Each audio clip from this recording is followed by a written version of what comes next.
ఇప్పుడు ఆంధ్రప్రదేశ్ రాష్ట్రంలో అతి పెద్ద శాంతి భద్రతల సమస్య, అసలు పోలీసులను ఉరుకులు పరుగులు పెట్టిస్తున్న సమస్య ఏదైనా ఉంది అంటే సోషల్ మీడియాలో పెట్టిన పోస్టులు, దాని మీద ఎలాంటి సెక్షన్లు పెట్టాలి, దాని చుట్టూ కోర్టుల చుట్టూ తిరగడం, మొత్తం అసలు ఇది ఒక యజ్ఞం.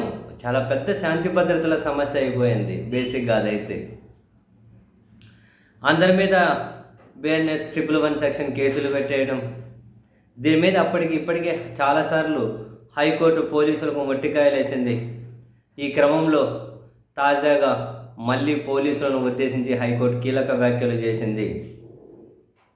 వైఎస్ఆర్ కాంగ్రెస్ పార్టీ సోషల్ మీడియా ఇంతకుముందు ఇన్ఛార్జిగా పనిచేసిన సజ్జల భార్గవ్ రెడ్డితో పాటు మరో social media activist Sirigireddy Arjun Reddy కూడా సోషల్ మీడియా పోస్టులకు సంబంధించి ముందస్తు బెయిల్, వాళ్ళ మీద పెట్టిన కేసుల మీద ముందస్తు బెయిల్ పిటిషన్ అడిగితే హైకోర్టు తాజాగా జస్టిస్ విజయ్ గారు విచారించారు.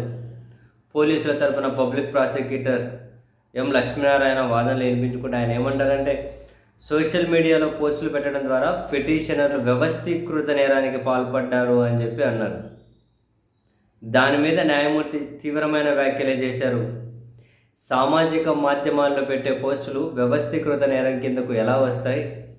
బిఎన్ఎస్ సెక్షన్ 111 ప్రకారం ఆర్థిక నేరాలు, ఒప్పంద హత్యలు, కిడ్నాప్, దోపిడీ, భూ ఆక్రమణలు, మానవ అక్రమ రవాణా, తీవ్ర పర్యవసానాలుండే సైబర్ నేరాలు వ్యవస్థీకృత నేరం కిందకు వస్తాయి. ఇలాంటి పరిస్థితుల్లో సోషల్ మీడియా పోస్టులు ఎలా వ్యవస్థీకృత నేర నిర్వచన పరిధిలోకి వస్తాయి? పరువుకు నష్టం కలిగించేలా పెట్టిన పోస్టులను సైబర్ నేరంతో సమానంగా ఎలా చూడగలం? సోషల్ మీడియా పోస్టులను ద్రవ్య సంబంధిత ప్రయోజనంగా భావించలేం కదా అని చెప్పి, అసలు ఇవి ఏ విధంగా సోషల్ మీడియా పోస్టులు బిఎన్ఎస్ 111 సెక్షన్ అంటే వ్యవస్థీకృత నేర నిర్వచన పరిధిలోకి వస్తాయో చెప్పాలి అని చెప్పింది.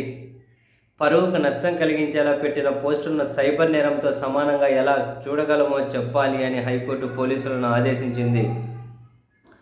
ప్రస్తుత కేసులో నిందితులు ఒక రాజకీయ పార్టీకి లబ్ధి చేకూర్చేందుకు సోషల్ మీడియాలో పోస్టులు పెట్టి ఉండొచ్చు. దీన్ని పర్సెప్షనల్ బెనిఫిట్, అనుభూతి ద్వారా పొందే ప్రయోజనం అట.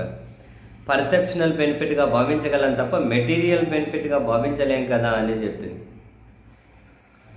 అసలు ఏ విధంగా ఇవంతా వ్యవస్థీకృత నేరం కిందకు వస్తాయో చెప్పండి అని తదుపరి విచారణ ఈ నెల 25కు హైకోర్టు వాయిదా వేసింది.